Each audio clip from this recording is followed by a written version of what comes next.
Quittons Charvieux et Chavagneux, Cédric, mais restons à droite avec le Rassemblement national. Oui, l'année dernière, le parti de Marine Le Pen avait fait un gros score dans la région pour les élections européennes, plus de 20% dans les départements alpins. Pourtant, aujourd'hui, les listes du Rassemblement national ne sont pas légion dans la région. On en annonce pour l'instant 3 en Savoie, 7 en Haute-Savoie. 6 listes vont être déposées en Isère. Alexis Joly, bonjour. Bonsoir. Merci d'être dans le Journal des Alpes. Vous êtes le responsable départemental du Rassemblement national en Isère.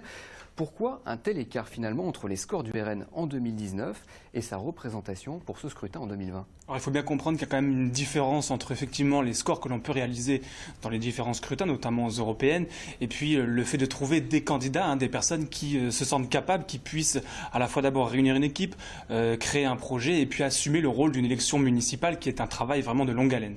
Est-ce que ça ne veut pas dire aussi que vous avez beaucoup d'électeurs, mais pas forcément énormément de militants sur lesquels vous reposez? Alors on a des militants, nous avons des militants, mais le problème que nous avons, en tout cas pour la Fédération de l'Isère, et je le reconnais volontiers, puisque maintenant je suis responsable du département et que c'est le travail que je vais devoir effectuer dans les prochaines années, c'est effectivement d'avoir un maillage territorial, un maillage de militants et d'essayer de trouver des pépites, des gens qui puissent justement porter les idées du Rassemblement national dans les communes et puis demain dans les cantons et dans les circonscriptions pour les élections prochaines qui arrivent.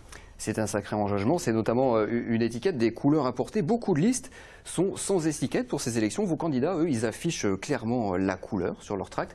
Est-ce que c'est un avantage ou un inconvénient finalement d'être étiqueté RN pour ces élections? Oui, c'est vrai que c'est la spécificité entre guillemets du Rassemblement national. C'est vrai que dans l'Isère, nous avons des candidats qui s'affichent parce que nous sommes fiers de notre étiquette, nous la portons haut et fort, contrairement à d'autres candidats qui se cachent derrière des listes divers droite ou divers gauche ou sans étiquette et qui essaient de coller parfois des micro-partis qui n'existent pas ou que personne ne connaît, qui ne représentent qu'eux-mêmes.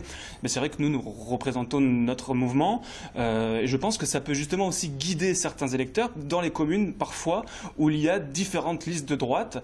Bien nous nous apparaissons comme peut-être une étiquette rassurante ou en tout cas qui marque une ligne directrice et ça peut rassurer dans ce sens-là les électeurs de notre mouvement. Alors ça peut les rassurer, mais ça peut aussi peut-être les rebuter. Est-ce que cette étiquette, il faut quand même l'assumer? Est-ce que c'est pas un frein justement pour avoir plus de candidats pour monter des listes? Non, je pense pas, parce qu'encore une fois, nous avons réussi tout de même à faire un certain nombre de listes sur le département, et puis nous verrons le résultat des élections les 15 et 22 mars, mais je suis confiant, et je sais en tout cas pour parler pour ma paroisse, qu'à Échirolles, c'est quelque chose qui fonctionne. Oui, vous parliez du 15 au 20 et du 22 mars. Je rappelle que vous êtes candidat pour la 2e fois à Échirolles en Isère. En 2014, vous aviez réuni 23% des suffrages. Vous étiez arrivé en 2e position. Quels sont vos objectifs pour cette année? Écoutez, vu l'ampleur de la campagne que je mène, c'est-à-dire une campagne XXL dans tous les termes, l'objectif clairement c'est de tirer un trait sur les 75 ans de communisme et de remplacer le maire par mon équipe pour essayer en tout cas de créer un changement véritable dans la ville, la sortir du marasme sécuritaire, du clientélisme, de la pauvreté et de l'enlisement à tous les niveaux.